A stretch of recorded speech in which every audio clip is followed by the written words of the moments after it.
Right now, millions of people are opening ChatGPT at 1 a.m., typing out a fight they just had with their partner, and asking, "Was I wrong here?" And AI answers. Fast, confident, always available. But here's the question nobody's really answering honestly. Is that advice actually good, or is it just telling you what you want to hear? I wanted to find out. So let's actually break this down, what AI gets right, what it gets wrong, and one thing about how these tools are built that almost nobody talks about. Let's start fair. AI relationship advice isn't nothing. There are real reasons people are turning to it. 1. It's 24/7 available. It's 1 a.m., you're spiraling after an argument, and you're not calling a therapist at 1 a.m. AI is just there. 2. It's judgment-free, or at least it feels that way. You can type out something embarrassing, something petty, something you'd never say to a friend, and there's no social cost. 3. It can spot surface-level patterns. If you describe a recurring fight, a decent AI can often point out, "Hey, this sounds like a communication issue, not really about the dishes." That's genuinely useful. So this isn't a video saying AI relationship advice is garbage. It's more useful than a lot of people expect. But it has real limits, and most people don't know where those limits actually are. Here's the argument you'll hear a lot: AI doesn't even remember our last conversation, how can it give good advice? That argument is mostly outdated now. Most major AI tools do have memory these days. ChatGPT remembers things about you across sessions, and so do others. So memory isn't really the problem anymore.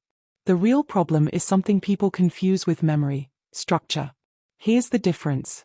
A general AI remembering that you mentioned your partner last week is not the same as it knowing where you are in a process. It doesn't know if you're in week 1 of trying to even name a pattern, or week 6 of practicing a new way of responding. It wasn't built around a framework, it was built to have a good conversation, one message at a time. That's a subtle but important distinction. Memory means it can recall facts. Structure means it knows the plan. Most general AI has the first. Almost none of it has the second. But here's the point I think matters even more than structure. And it's not really about what the AI knows, it's about what it's trying to do when it talks to you. General-purpose AI assistants are built to be helpful, agreeable, easy to talk to. That's genuinely what being a good assistant means in how these tools are designed and trained. So ask yourself, when you vent to AI about a fight with your partner, and you ask, "Was I wrong here?" What's it actually optimized to say? A lot of the time, it's optimized to make you feel heard. To validate. Because that feels like good conversation. And for drafting an email, or brainstorming a gift idea, that's completely fine. But relationships aren't email. The moment you actually need someone, or something, to gently push back, to say, "Actually, look at this pattern you keep repeating," that's exactly the moment a validation-shaped AI is least likely to do it. It's not malicious. It's just what it's built for. That's the real distinction worth understanding. One is an assistant. The other is closer to a coach. An assistant helps you feel better about what you already think. A coach is willing to help you see what you're missing, even when that's uncomfortable. That's not a difference in how smart the AI is. It's a difference in what it was actually built and trained to do. So if you're going to use AI for something as personal as relationship advice, here's what I'd actually look for. Not does it have memory, but 2 better questions. 1. Is it trained around a structured process, or just a good conversation?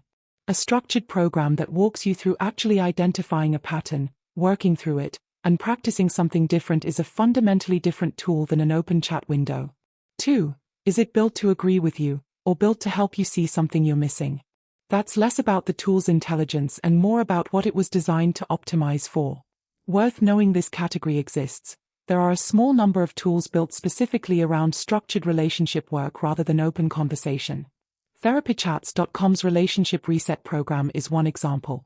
It's built around 21 guided steps across 3 phases, paired with a domain-specific AI coach, rather than just an open-ended chat.